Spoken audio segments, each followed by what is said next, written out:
All right. Hi, Homespun sisters. Hello. So today we're going to be learning about seed saving. And there's two different types of seeds. There's seeds that are dry and seeds that have a sac, like cucumbers. You know, like the wet around this seed. Okay, and then also tomato seeds. So it's super important for regular seeds like zucchini. You remove the pulp and you have the seeds to the side, and then you just let them dry forever. Okay, so that's easy peasy.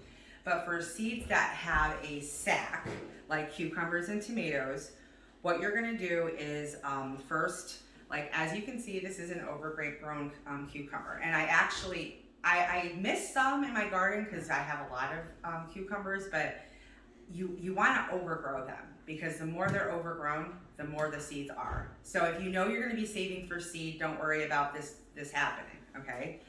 So I had two, and what I did is I started with my knife, I just started taking off the flesh, okay?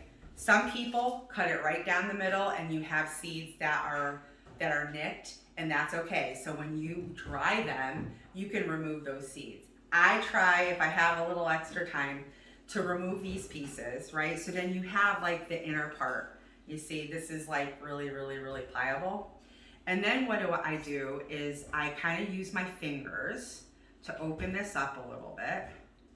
And again, you will do the same thing with tomato seeds. And then I kind of separate this. And then you have your jar, right? This is the process of removing that sac, which is called the endosperm. And you basically put all of this with water in the jar. Okay. And then I'm just gonna scoop some of this up because I want these as well. And that's gonna be really hard, but that's okay, I'll try my best. This process is gonna take 10 to 14 days. You leave this, you know how I am, you leave everything on your counter so it's right in front of you. Let me just clean this up a little bit. Then you're gonna add more water.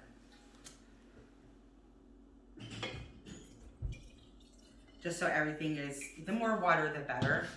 You cap it. Sometimes I put cloth in between here just so the metal isn't against them. And every day you're gonna swirl it. Okay, so you just do, you know, just for a little while, and then you let it sit there. And eventually what's gonna happen is the seeds are gonna start falling away. They'll fall to the bottom. You're actually fermenting them, which is okay, because it's, you know, they might have a little bit of an odor when you're done. It just smells like this is cucumbers, so it's that fresh smell. And again, you just keep on swirling it, and then at the end, this pulp stuff is gonna be at the top. Sometimes if it's too heavy, it goes to the bottom with the seeds, and then I take this whole thing, right, with a colander and then a bowl underneath it, and I dump it in. This is after 10 to 14 days, okay? I take that, I dump it in the colander, and then I just take the seeds away, all right? Once you've separated that, most of the time, if you let it go 2 weeks, this stuff is not gonna be a problem because it's gonna be all dissipated and it's easy, right? And then I take the paper, you know, a paper plate with a paper towel on top of it, 2 to 3, and I put the seeds there and I just let them dry. And when I say I let them dry, I literally let them go 2 or 3 months. I kind of forget about them. I have a section in my my house, and I just like layer them up and I just forget about them because you want seeds over dried, if that makes sense. You do not want any type of moisture. It's gonna create a mold, and then the seeds, they're compromised. All right, so that's that. Is there any questions on that? What happens if you don't do that?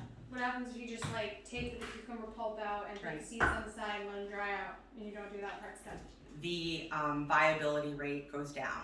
Okay, so you don't have to do this, but I've learned, especially with the tomato seeds, if they have that sac, because they're so small, right?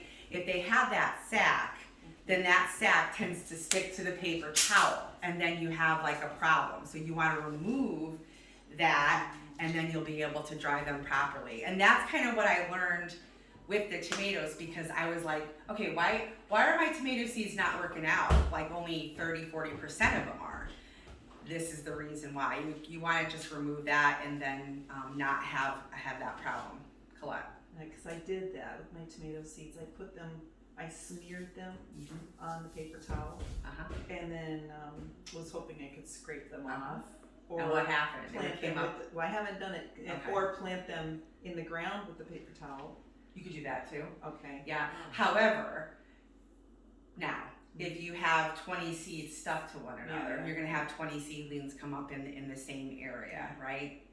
So you don't necessarily, have to do this, but if you want a single seed, you know what I'm saying? And even still, like when you do the tomato seeds and when you get them on the paper towel after this process is done, you want to, like you said, smear them, and then when they dry, they're like single seeds. Right. And it's nice because I know exactly what you're talking about. I'm like, wow, this tend to be a little bit of a problem, but so that's that. And any type of seed that has that sac, you would do the same thing.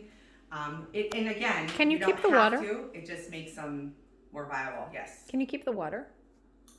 You can drink the water if you want, but remember that it's maybe a bit fermented, so it might taste a little fermenty. But yeah, it's people drink cucumber water. Yeah, and plus you're getting the nutrients from the sac. There's a lot of vitamins and minerals in there too.